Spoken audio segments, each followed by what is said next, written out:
So I'm Franz Pear with Cyber Skyline, and today we're going to be figuring out how do we locate Wi-Fi networks with WiGLE.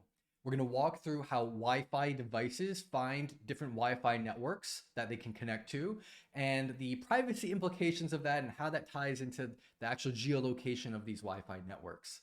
So, without further ado, let's get right into it.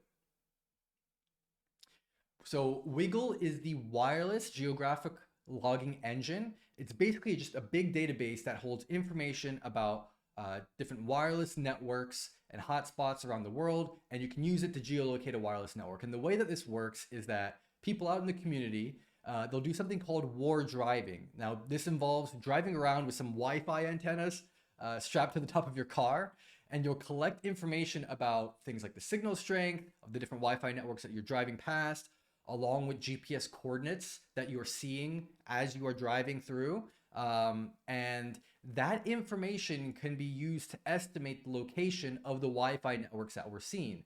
And a fun fact is if you ever went to your phone settings and it asks you for precision location, the way that the precision location works is that companies like Google, well, they got all the street view of those cars going out. They're not just taking photos, they're also checking the Wi-Fi signals, and they are able to give a more precise location of your phone if you enable that. And what that does is it provides the signal strength of the Wi-Fi networks around you, and then Google or Apple, they'll use their data sets and then they will kind of triangulate your location. So based on your Wi-Fi signals and based on their known data sets, they can kind of help narrow that down a little bit.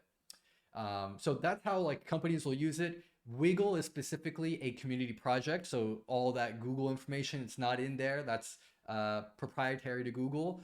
But the information that people upload to WiGLE, once it's there, people can look up a Wi-Fi network either by the name of the Wi-Fi network, and so the ESSID or the MAC address of that Wi-Fi network, and they can use that to pull up that network's approximate location. Now, this is going to raise some privacy concerns, primarily because we have these little things in our pockets. I don't know if you have one of these, a phone, which is constantly trying to connect to the Wi-Fi. And anyone who is in Wi-Fi range of you, they can have a little antenna, a little one of these. I don't know if that shows up very well in the video there. But they can listen to the Wi-Fi connections and the data out there, and then they can see which networks your phone is trying to connect to, and potentially even find out all those other networks that you previously connected to and where you physically been. And I'm going to walk through how this is actually possible. So why does this work? And I might need to pull myself a little bit out of frame here. So let me go ahead and do that for a second. All right. I'm just going to be a little bit of a floating head here. So right now, we've got my phone here on the left side of the screen over there. And the reason why this is possible is because when I turn my phone on and I want to connect to a Wi-Fi network, there's going to be multiple different Wi-Fi networks within range. That's what you're seeing kind of over here. So there are these 5 different Wi-Fi networks that are within range, but neither side knows that the other exists. Not yet. That's what we're going to have to cover right now. And there's 2 ways that they can figure out that the other exists. The first way is that Wi-Fi routers will regularly announce the presence of their named Wi-Fi networks. And so in this case, we got our Wi-Fi network, FBI van number 4, and it is announcing to the world, hey, I'm FBI van number 4, you can come and connect to me. And these announcements are called Wi-Fi beacons, and they're usually sent every few seconds. And these beacons are how Wi-Fi networks are detected when war driving. And they're also how, when you turn on your phone and you look to go connect to a Wi-Fi network, it takes a couple of seconds for all those networks to pop up because your phone is listening to those beacons. And as it is seeing those beacons of these different networks, it starts to fill up that list. And that's why it's not instant. And that's why it kind of, is staggered when you see it. So that is one way. Now, the second way is that Wi-Fi devices can find each other by the client. So in this case, our iPhone here, our client will send out a probe request. So this is saying, hey, I want to see if this specific network, maybe it's Netgear 87, it's going to check to see if that specific Wi-Fi network is present. And in this case, in our little huddle over here, we don't have a Netgear, what is this? Netgear 87 network. There's no such network. And so we're going to get crickets, right? No response. And when that happens, your phone's probably going to go to the next one on the list and say, okay, well, let me try this other network. So is my home out there? And in this case, there actually is a router that is the My Home Wi-Fi network, and it will reply with a probe response. Now, because of the way that this works, and I said the combination is being used here. So as your phone is listening to these beacon packets, it might supplement that with specific probe requests. And if you are specifically trying to connect to a Wi-Fi network, that probe request is going to be sent to verify that the network is there. And this means that my phone here, it's regularly broadcasting the previous Wi-Fi networks that I've connected to. So the Wi-Fi networks that I've connected to in my house, the Wi-Fi networks when I go to work, the Wi-Fi networks when I go to Starbucks, or when I'm at any other restaurant that has free Wi-Fi, or when I connect to the hotel Wi-Fi when I'm traveling. All of those different networks are being stored by my phone, and my phone might be broadcasting those networks out. Depending on the device, some devices are a little bit more secure than others. I don't know exactly how iPhone does it, but if you take some older devices which aren't as privacy sensitive about it, they might just say, hey, I'm just going to go through the list and I'm going to keep seeing if there's a network out there that I've connected to before, and so I can try to connect to it again. The iPhone or some other devices, they might be a little bit more selective and say, hey, I'm not going to just arbitrarily ask if these networks exist. I'm just going to listen and hang tight unless the person using me is trying to connect to a specific network, and then I might go and make that probe request, specifically because of this security concern. Now, I want to dive a little bit deeper into how this works technically, because I've just spoken right now about conceptually, all right, these routers, they're sending out these beacon packets, and these phones, they're sending out these probe requests. And then, if the Wi-Fi network's out there, it'll send a probe response. How does it actually work in the data? So what I've done is I conducted a packet capture using Wireshark, and this is the packet capture that I have made. And what I can see here is that I've got I've done a filter to specifically look for the probe requests. And what I can see in this probe request, if I zoom in a little bit here, let's zoom in, make that easier to read. I can see here specifically in the packet dissection, the MAC address of the sender, AKA the device that's attempting to connect to the network. And we can also see the Wi-Fi name here. Now that's enough information to start tracking someone down. And there is a way to make this harder to be tracked. And the reason for that is that the way that we're able to tell who's attempting to connect to this Wi-Fi network is by this MAC address. It's not going to say someone's name. It's going to be the MAC address of their device. And if we see the same MAC address connecting to multiple different networks, we can assume that those requests are being made by the same person, the same device. And thankfully, it is possible to change a MAC address. And if you go into your phone, if you've got an Android and an iPhone, there are settings in your phone to enable MAC address randomization. And this should be enabled by default, but you can double check by going to the settings for a particular Wi-Fi network and see if these settings have been enabled. So on the iPhone, they try to make it a little bit more user-friendly, quote unquote. They just say private Wi-Fi address. They don't say MAC address, but you can see below that, that is the actual MAC address. And if you play with that and toggle it on and off, you can actually see that it will generate a unique MAC address for every single Wi-Fi network. And that is to help maintain your privacy. Same thing here on the right side with Android. You can see MAC address type. So that's a little bit more explicit. And this option here that you want is use randomized MAC. Now, these are usually on by default. If it's not on for you, you definitely want to go and get that fixed.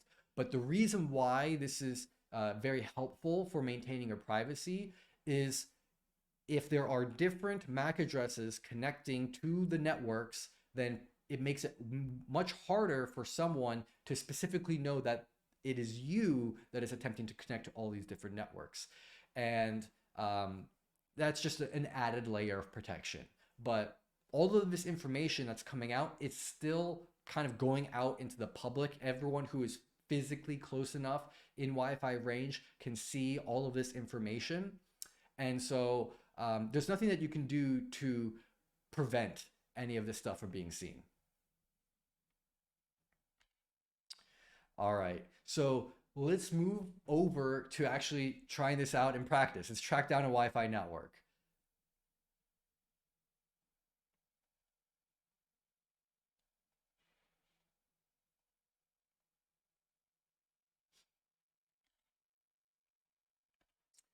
All right, so I have with me right now, this is the packet capture that I showed you all earlier in the slides, and I'm gonna just zoom in a little bit more. Hopefully you all are gonna be able to read this easily.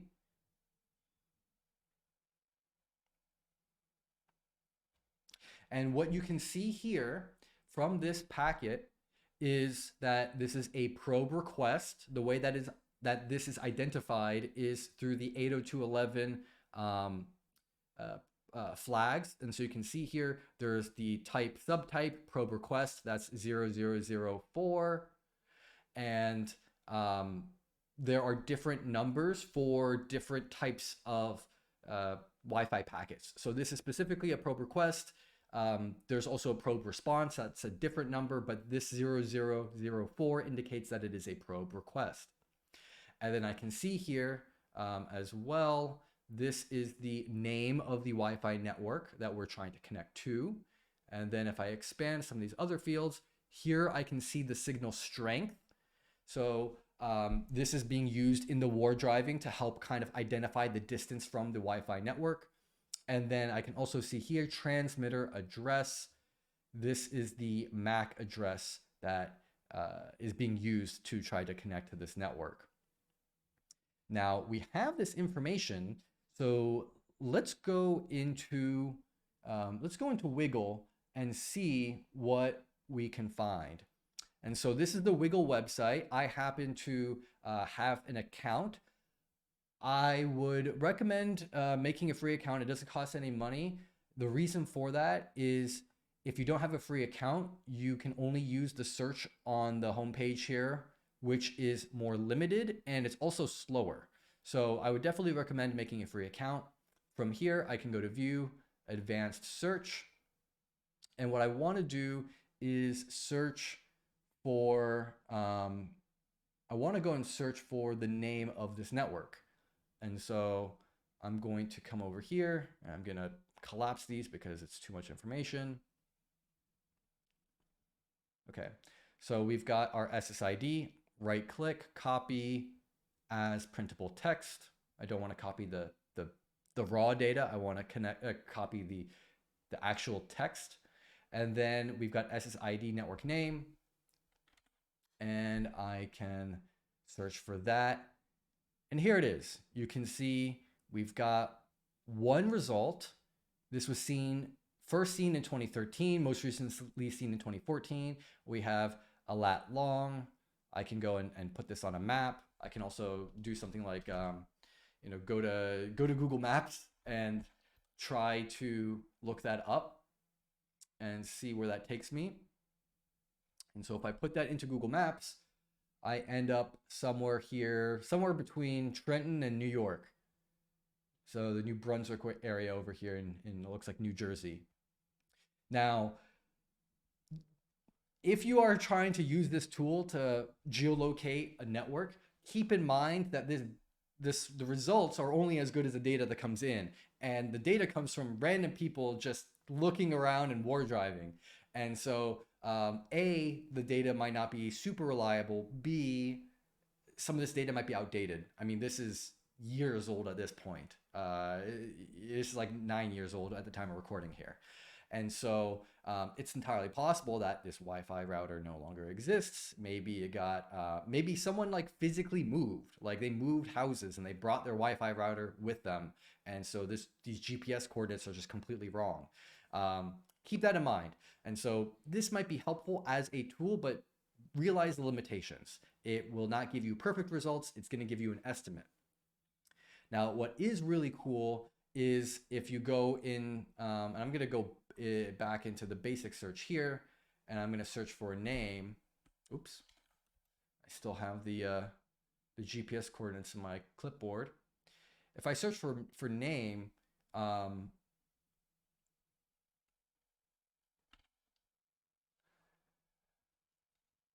you will be able to visually see it as like a speck. So over here, I got this tiny, tiny purple speck, which is that network.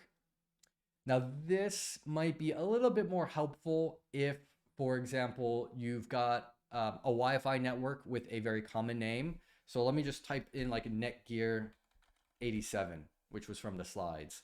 I'm fairly certain that we're probably going to get more than one hit. And so we're going to get multiple hits, and visually being able to see where those locations are might be helpful.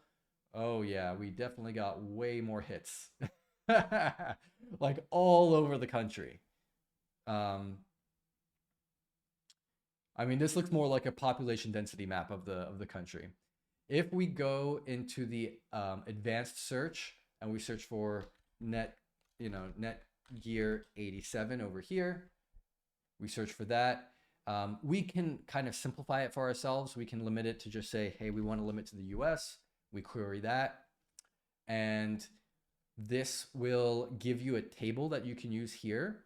And so what this means is that if you are not able to narrow down a location with a single Wi-Fi network, so just to say that I have my phone here and I don't have the MAC address randomization enabled, well, if I don't have the MAC address randomization enabled and I'm connecting to multiple different networks and those probe requests are going out, someone can track me down by just finding the overlap of the networks that are in the same geographical location. So let's just say my phone is trying to connect to Netgear 87. I'll try to think of another Wi-Fi. I'm sure if I search for Starbucks, I'm gonna get a lot of like Starbucks Wi-Fi network locations in the US. And this is taking a while, so I'm sure that there's going to be a ton of results. You can kind of like triangulate and say, hey, there are all of these different networks. And then I'll look at the map and I'll kind of overlay them and I'll be able to figure that out. You might need some additional tools. WiGLE will not overlay multiple different Wi-Fi networks together like that. But if you just export the data, you put it in some sort of like analyzer tool. Maybe you just do something as simple as just plop it into a tool that will just graph these locations. I think if you use some log analysis tool, even like Splunk, there are different different functions they have in there for you to be able to like find overlap with the geographic locations. There are a lot of different things that you can do. And even within WiGLE, you can narrow down by approximate location with the latitude and longitude.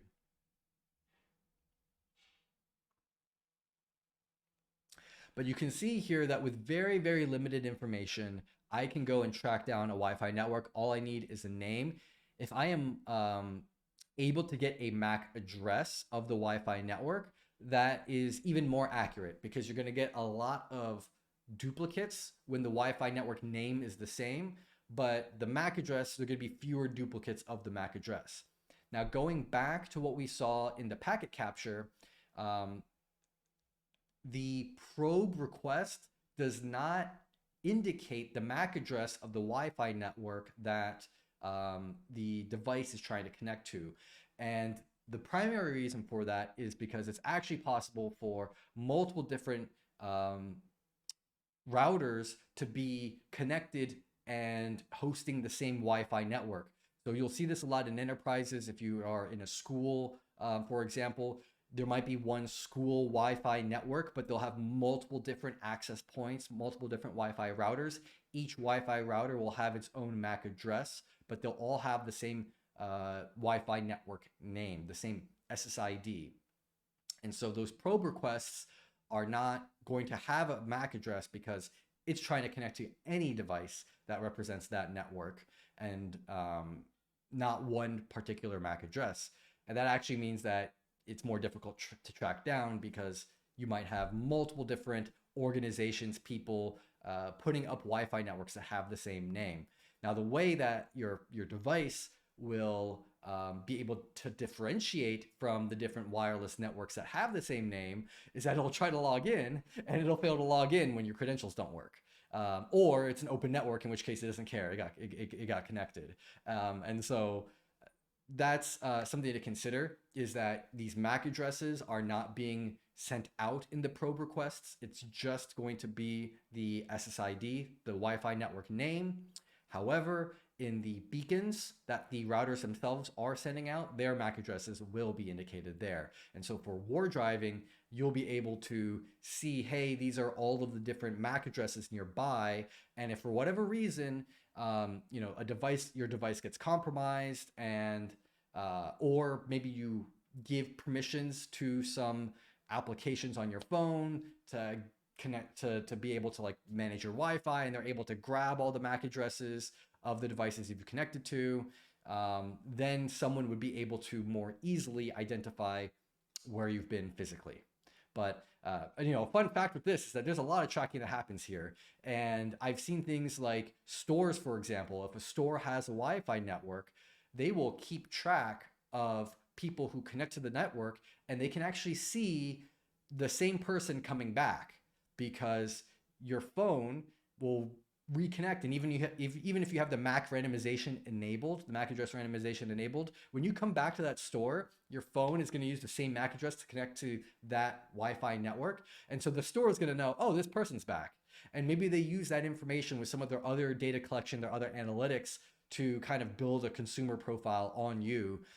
Maybe they know, hey, these types of people, they come back when we have this sale going on, and they might use that to kind of inform their marketing plans. And so there's a lot of information that can be gathered just from your phone reaching out and connecting to those Wi-Fi networks. So hopefully you all found that helpful, and I'll stick around for questions to see what you all have to say.